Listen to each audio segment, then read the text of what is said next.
नमस्कार मित्रों, आपका मेरे चैनल स्टडी विद संध्या में बहुत बहुत स्वागत है।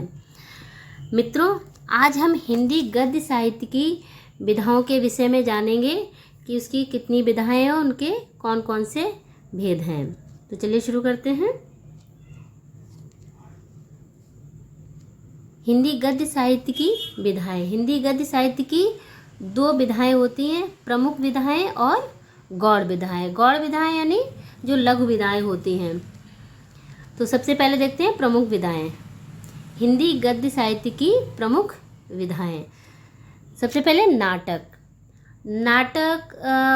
नाटक एक में क्या होता है कि इसमें एक मुख्य कथा होती है और उसके साथ साथ एक गौड़ कथा भी चलती रहती है, जो काफ़ी बृहद हो जाती है, काफ़ी बड़ी हो जाती है।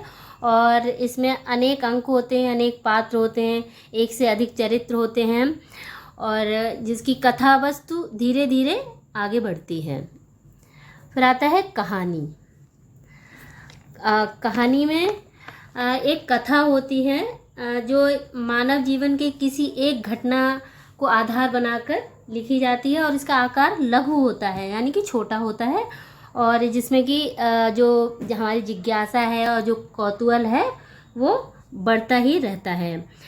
और इसमें पात्रों की संख्या भी कम होती है, जैसे आपने पढ़ी होगी मुंशी प्रेमचंद की पंच परमेश्वर। इसके बाद आता है निबंध। निबंध अगर हम इसका विच्छेद करें तो होगा निधन बंध। ये दो शब्दों से मिलकर बना है, जिसका अर्थ होता है कि किसी भी विषय पर सुव्यवस्थित, विचारपूर्वक, रचनात्मक और क्रमबद्ध रूप से लिखना। और निबंध में जैसे एक शिव प्रसाद सितारे हिंद की राजा भोज का सपना, ये भी एक निबंध है। और सदा सुखलाल का सुरसुरा निर्णय, ये भी, इस तरह के कई निबंध हैं। इसके बाद आता है उपन्यास। अब उपन्यास में ये काफ़ी बृहद होता है। ये मानव जीवन के संपूर्ण जीवन को लक्ष्य बनाकर लिखा जाता है और इसका आकार यानी कि जो इसका कथा वस्तु होती है वो काफ़ी दीर्घ होती है, काफ़ी बड़ी होती है। और लेकिन इसकी जो कहानी की अपेक्षा जो इसकी जिज्ञासा होती है, जो इसकी कहानी की जिज्ञासा होती है, वो कहानी की अपेक्षाकृत काफ़ी कम होती है। और पात्रों की संख्या भी इसमें अत्यधिक होती है, जैसे मुंशी प्रेमचंद का गोदान भी एक उपन्यास है। आगे देखते हैं एकांकी। एकांकी के नाम से ही स्पष्ट हो रहा है कि एक अंक, यानी जिसमें सिर्फ एक अंक होता है और इसकी कथा वस्तु संक्षिप्त होती है और इसमें पात्रों की संख्या भी काफ़ी सीमित होती है। और जो इसका कथानक प्रारंभ से ही एक चरम लक्ष्य पर और तीव्र गति से आगे बढ़ता है, क्योंकि इसकी कथा वस्तु काफ़ी संक्षिप्त होती है। और इसके बाद आता है आलोचना। आलोचना होती है जैसे किसी साहित्यिक रचना को अच्छी तरह से परीक्षण कर जो उसके गुण दोष बताए जाते हैं, प्रकट किए जाते हैं, उसी को आलोचना विधा कहते हैं। अब आते हैं हम गौड़ विधाओं पर। हिंदी गद्य साहित्य की गौड़ विधाएं। गौड़ विधाओं में आते हैं संस्मरण, आत्मकथा, जीवनी, यात्रा वृत्तांत, रेखा चित्र, लघु कथा, रिपोर्टाज, साक्षात्कार, पत्र साहित्य, गद्य काव्य। इसके अतिरिक्त और भी विधाएं हैं, जैसे डायरी लेखन भी एक विधा है, गौड़ विधा है। गौड़ विधा मतलब एक लघु विधा। तो सबसे पहले देखते हैं संस्मरण। संस्मरण का अर्थ होता है भली भांति याद करना, यानी लेखक जो मन स्पर्शी स्मृतियों के आधार पर जो भी लिखता है, जो भी अपनी जो याददाश्त से लिखता है, जो उसने जीवन में कुछ घटनाओं को देखा होता है, उसको संस्मरण कहते हैं। जैसे शिवरानी देवी ने का संस्मरण है प्रेमचंद के घर में। महादेवी वर्मा ने पथ के साथी लिखा है। तो इस तरह संस्मरण हुआ। उसके पश्चात आता है आत्मकथा। आत्मकथा जैसा कि नाम से ही स्पष्ट है, स्वयं की कथा। लेखक स्वयं के विषय में पूरी निष्पक्षता और सच्चाई के साथ जो कुछ भी लिखता है उसको आत्मकथा कहते हैं। जैसे महात्मा गांधी ने अपनी आत्मकथा लिखी है, आत्मकथा के नाम से ही है। और पंडित जवाहरलाल नेहरू ने मेरी कहानी अपनी आत्मकथा लिखी है। राजेंद्र प्रसाद ने मेरी आत्मकथा। हरिवंश राय बच्चन ने क्या भूलूं क्या याद करूं। बाबू गुलाब राय की है मेरी असफलताएं। इस प्रकार कई लेखकों ने अपनी आत्मकथाएं लिखी हैं। उसके पश्चात आता है जीवनी। अब आत्मकथा लेखक स्वयं के विषय में लिखता है और जीवनी किसी अन्य महान व्यक्ति के विषय में लिखता है। उसके जीवन से लेकर मृत्यु तक की जितनी भी घटनाएं होती हैं उनको एक क्रमबद्ध तरीके से लिखता है। जैसे गणेश शंकर विद्यार्थी ने गांधी जी के विषय में जीवनी लिखी है श्री गांधी के नाम से। और डॉक्टर राजेंद्र प्रसाद ने लिखी है चंपारण में महात्मा गांधी, गांधी जी के विषय में। और बाबू अमृत राय ने लिखी है कलम के सिपाही, मुंशी प्रेमचंद के विषय में। इसके पश्चात आता है यात्रा वृत्तांत। यात्रा वृत्तांत जैसा कि नाम से स्पष्ट है, किसी यात्रा के विषय में लिखना, यात्रा का वर्णन करना, इसको यात्रा साहित्य भी कह सकते हैं। तो जब लेखक कहीं किसी यात्रा पे जाता है और वहाँ के किसी विशेष स्थलों को देखता है जो उसको बहुत सुंदर लगते हैं, तो उनका वर्णन जो अपनी लेखनी के माध्यम से करता है उसको यात्रा वृत्तांत या यात्रा साहित्य कहते हैं। जैसे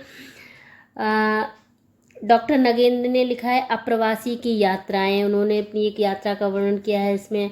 और कन्हैयालाल मिश्र ने हमारी जापान यात्रा, भारतेंदु हरिश्चंद्र ने सरयू के पार की यात्रा, इस प्रकार यात्रा साहित्य का वर्णन किया है। उसके पश्चात आता है रेखा चित्र।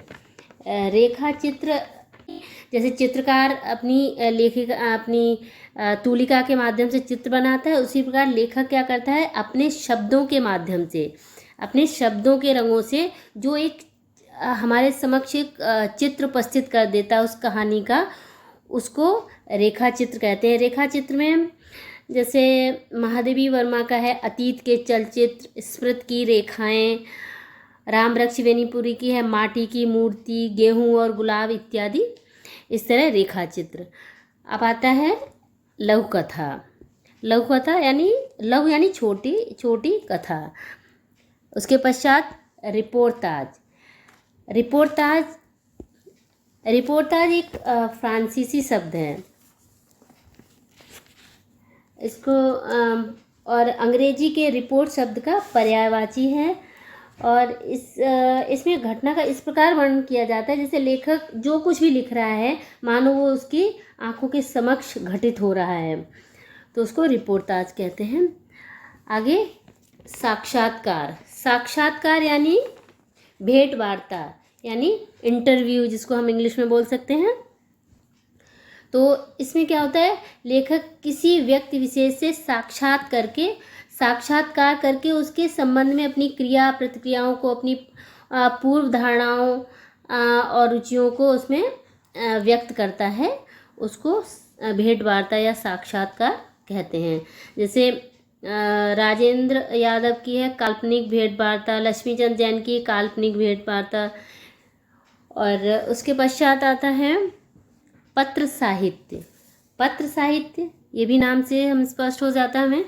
पत्र साहित्य गद्य की एक सशक्त विधा है जो पत्र के द्वारा आत्म प्रदर्शन विचारों की अभिव्यक्ति को अच्छी दिशा प्राप्त होती है। यानी कि लेखक जो लिखता है वो एक पत्र के रूप में लिखता है।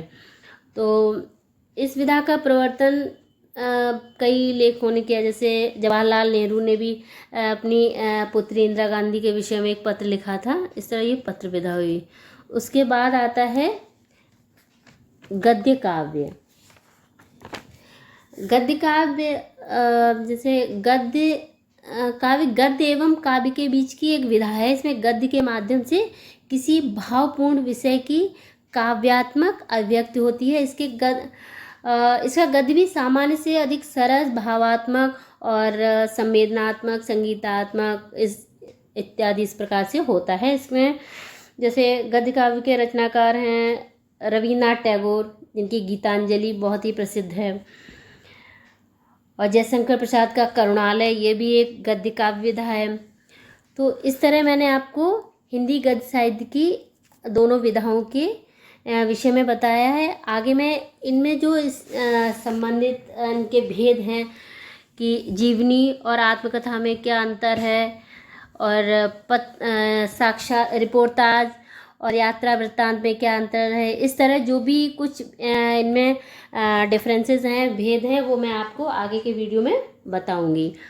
तो यदि आपको मेरा ये वीडियो पसंद आया हो तो कृपया लाइक करें, शेयर करें और मेरे चैनल को सब्सक्राइब करें। धन्यवाद।